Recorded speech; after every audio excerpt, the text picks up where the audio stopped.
Thiruvananthapuram Nemom service സഹകരണ ബാങ്കിലെ പരിശോധനയിൽ നിർണായക രേഖകൾ കണ്ടെത്തി ഇ ഡി.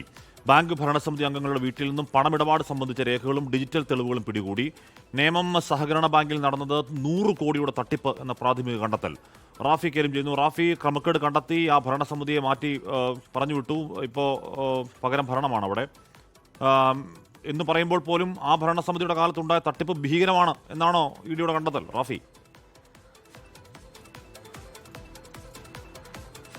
തീർച്ചയായും ഹാഷിമി, ഭരണസമിതിയുടെ കാലത്ത് നടന്നിരിക്കുന്നത് ഭീകരമായ തട്ടിപ്പ് എന്നുള്ളതാണ്. അതായത് 100 കോടി രൂപയുടെ തന്നെ തട്ടിപ്പ് അവിടെ നടന്നിട്ടുണ്ട് എന്നുള്ളതാണ് ഇ ഡി നിലവിൽ സംശയിക്കുന്നത്. അതിന്റെ അടിസ്ഥാനത്തിലാണ് ഇന്നലെ ഇ ഡി അവിടെ ഒരു പരിശോധന നടത്തുന്നത്.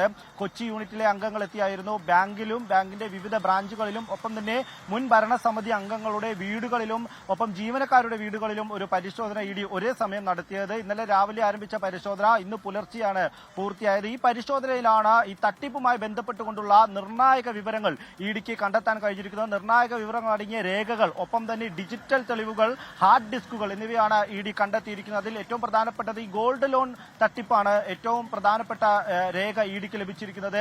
ഈ ഗോൾഡ് ലോണുകളും വ്യാജ ഗോൾഡ് ലോണുകളും ഉപയോഗിച്ചുകൊണ്ടാണ് ഈ തട്ടിപ്പ് പ്രധാനമായും നടന്നിരിക്കുന്നത് എന്നുള്ളതാണ് ഇ ഡിയുടെ കണ്ടെത്തൽ. ഒപ്പം തന്നെ ഈ ലോണുകൾ അതിന്റെ കൃത്യമായ മൂല്യനിർണ്ണയത്തിൽ മാറ്റങ്ങൾ വരുത്തിക്കൊണ്ട് വലിയ തുകകൾ ലോണായി നൽകിയിരിക്കുന്നു. ഒപ്പം തന്നെ വ്യാജ വിലാസങ്ങളിൽ ലോൺ നൽകിയിരിക്കുന്നു തുടങ്ങിയവ നേരത്തെ തന്നെ സഹകരണ വകുപ്പ് നടത്തിയ അന്വേഷണത്തിൽ കണ്ടെത്തിയിരുന്നു. ഇതിന് പിന്നാലെയാണ് ഈ വിഷയത്തിൽ കള്ളപ്പണ ഇടപാടുകൾ നടന്നിട്ടുണ്ടോ എന്നുള്ള പരിശോധന നടത്തുന്നത്. 250ഓളം നിക്ഷേപകരാണ് ഈ ബാങ്ക് ഇത്തരത്തിൽ തട്ടിപ്പ് നടത്തിയതിലൂടെ പ്രതിസന്ധിയിലായത്. തുടർന്ന് ഇവർ പരാതി നൽകുന്നു. ഈ പരാതിയുടെ കൂടി അടിസ്ഥാനത്തിലായിരുന്നു ഇ ഡി വിഷയത്തിൽ പരിശോധന ആരംഭിക്കുന്നത്. ആദ്യഘട്ടത്തിൽ രേഖകൾ പരിശോധിച്ചതിന് ശേഷമാണ് ഇന്നലെ വിശദമായ ഒരു റെയ്ഡിലേക്ക് ഇ ഡി കടന്നിരിക്കുന്നത്. എന്തായാലും ഈ രേഖകൾ പിടിച്ചെടുത്തതിന് പിന്നാലെ ബാങ്ക് ഭരണസമിതിയിലുള്ള ആളുകളെ ചോദ്യം ചെയ്യാൻ വിളിപ്പിക്കുമെന്നുള്ളതാണ് നിലവിൽ ലഭ്യമാകുന്ന വിവരങ്ങൾ. ഈ തട്ടിപ്പിന്റെ വ്യാപ്തി എന്നുള്ളത് 100 കോടി രൂപ എന്ന് പറയുമ്പോൾ ഈ പണം ഏത് രീതിയിലാണ്, ആരൊക്കെയാണ് ഇതിന്റെ പങ്കുപറ്റിയത് തുടങ്ങിയ വിഷയങ്ങളിലേക്ക് ഇ ഡി കടക്കും.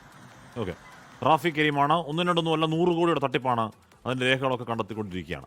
ലോകത്തെവിടെയായാലും ഏത് സമയത്തും 24 വാർത്തകളും ഓഗ്മെന്റഡ് റിയാലിറ്റി പാക്കേജുകളും എക്സ്പ്ലെയിനറുകളും വിശദമായി കാണാൻ ഞങ്ങളുടെ യൂട്യൂബ് ചാനൽ നിങ്ങൾക്ക് സബ്സ്ക്രൈബ് ചെയ്യാം.